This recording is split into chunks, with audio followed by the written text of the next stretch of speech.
What's up everyone, welcome back or welcome to another weekly dose of video. If you're new, hit the subscribe button and join the journey. My name is Aldo, welcome. In this channel I'll be documenting my powerlifting and money making journey. I'm also going to drop educational videos like this one, so if you're into this stuff, make sure to drop a follow. In today's video I wanted to discuss how I went from basically dartboard to then 6 months later seeing my abs for the first time in my life. And oh boy, what an experience that was. This transformation happened a long time ago, about 5 years ago. As you can see now I'm a little bit bigger. Are you? Anyway, today I wanted to lay out all of these steps that got me to that kind of physique, with the hope that sooner or later you're gonna be able to do the same. If so, please share this video so we can reach and help more people. I'm gonna stop right here all of the people that are looking for shortcuts. I mean, some way I'm going to give you all shortcuts, but not in the way that you guys are thinking. People looking for magic pills, magic supplements. I'm sorry to break it to you, but there is no magic pill or magic exercise that will make you get a six-pack overnight. There will be work to do. Alright, let's get a brief introduction to the abs, what you can do, what you cannot, and so on. And I'm gonna start really crazy here by saying everyone has abs. You don't need to grow them, they are just covered by a layer of fat. The less you have, the more you're gonna be able to see. So what does this mean? Well, the faster way to get to see your abs is to lose weight rather than trying endless exercises for abs at the gym. In some cases, in few cases, it is gonna be useful to train your abs, and that's because even though everyone has abs, they are all different, genetically different, size, the shape, the thickness, and no, you cannot change any of this stuff. It is purely genetic. Well, unless you go with surgery, and no, I'm not suggesting any of that shit. So what do I say training abs can be useful? Well, it is somewhat common to have thin abs, so training them and getting them thicker might help you see them sooner. That's basically it. But you should also keep in mind that training abs, it's a very slow process, maybe even slower than calves. No, just kidding. Beating calves in a game of who grows the slowest, it's basically impossible. Anyway, training abs, it's a very slow process, so don't expect much of a difference in the short to medium term, maybe even long term, but by long term I mean years. So that's another reason why it is just better to lose weight if you want to see them as soon as possible. Now let's go over the two most important things you need to have / do in order to get that six-pack out. First, mindset.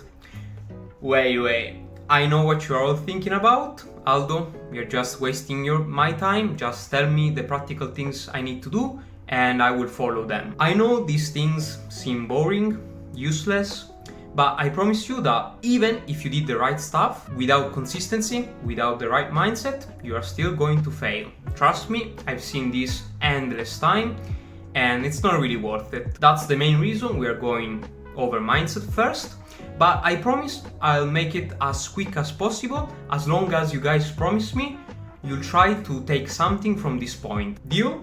First statement, it's gonna take some time.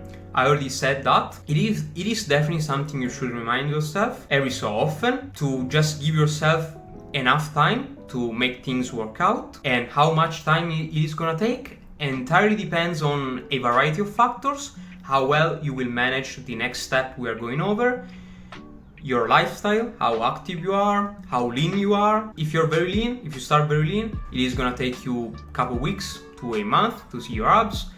The more body fat you have, the longer it's gonna take. As a general guideline, I would say the more work you do, the faster results you will get. And by work, I mean how active you are, how much exercise you do throughout the day, the weeks, how well you manage your diet, lifestyle, and so on. Consistency is key. The more consistent you are with your diet, with your lifestyle, your training, the faster results you will get, the sooner you'll see your abs. Lastly, it is gonna be hard. That's another very useful reminder for you to just stop and think about it every so often. And by hard, I mean you will definitely have to say no to eat out with friends, stay consistent with your diet, lifestyle, do the work even if you don't feel like it. And that's when you should stop and reflect why in the first place you want abs. If you have a very valid reason, you will keep going. Otherwise, if you want abs to impress other people, get girls, get girls. You want them because it's cool amongst your friends, it is not really gonna work. It is gonna require definitely a lot of discipline and consistency. So keep that in mind. And that's also why I believe abs still holds some kind of value and status. If it was easy, everyone would have abs and nobody would care. Instead, it's hard, it's rare, and it's special. Alright, second and last point, all of the practical things you can do, the point you're all be waiting for. As I mentioned at the beginning of the video, losing fat, losing weight, it is gonna be the faster route to get that six-pack out. And here things are about to get crazy.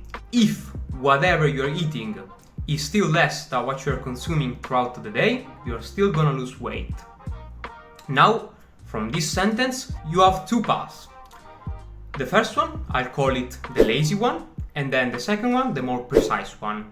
As the name already sounds, the first one requires less work but comes with slower results. The second one requires a little bit more work but comes with faster results. First path, the lazy one, you need a weight scale, and that's gonna be it actually. You're gonna track your weight every single day, first thing in the morning, and do a weekly average. You give yourself enough time, so 2-3 weeks, to see what your weight is doing. Is it going up? Is it going down? Is it stable? And from there, you'll manage accordingly whatever you are eating throughout the day. If your weight is increasing, I will definitely consider removing some food from your meals throughout the day. I wouldn't go too hard, so you pick one meal. Instead of eating, I don't know, 200 grams of pasta, you eat 150, 120 grams of pasta and see what your weight does from there. The most important thing, you need in both paths to have the 100% of control of your diet, of whatever you're eating. And that's why you shouldn't or couldn't really go out, eat out. And that's because you cannot really manipulate / manage what you're eating. So keep in mind, you need to have 100% of control of whatever you're eating. So if you need to remove / add some food, you can do it, no problem. As I was saying, if your weight is increasing, I will definitely consider to remove some food. Again, I wouldn't go too hard. If your weight is stable, I will go even softer, and that's mainly because if your weight is stable, it isn't gonna take much less food to start losing weight. Try and make the right adjustments.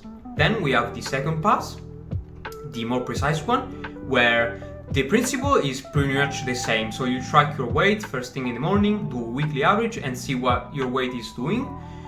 In this step, you need a track calorie app. You're gonna track your calories, your macros. It is definitely gonna be easier to eat whatever you want and still keeping the right amount of calories, eating your proteins goals, your maybe drinking. Drinking definitely helps a lot with losing weight, so consider that even in the first path. It's not really black and white, you can do a combination of both. So you track some day and then take some other days off, whatever works for you. So as I was saying, you track everything you're eating, and if your weight is increasing, definitely I'd consider to remove 100-200 calories from every single day, and from there you will manage whatever you're eating according to whatever your weight is doing. And that's basically it. One last point I wanted to highlight and give a little bit more credit is the sentence, if whatever you're eating is still less than what you're burning throughout the day, you're still gonna lose weight. Notice that I said whatever, and notice that I didn't say or talk about any specific food. I mean, if you're eating high calories food in the first path, it is definitely not gonna help you, like pizza, I don't know, what are sushi, maybe? I don't know. In general, high calories foods. I wouldn't say to completely remove them, but definitely eating less of them might give you a big help. I didn't talk about any specific food, and that means that, again, it doesn't really matter what you eat. It is not what you eat that make you gain or lose weight, it is the amount. Crazy, huh? Alright, the video ends here. Hope the things I said will help you get that shredded six-pack, hopefully for this summer. Otherwise, the next summer, you will plan in advance, and from the 1st of June, you will be shredded as hell. Stay strong, stay healthy, and I'll see you all next time.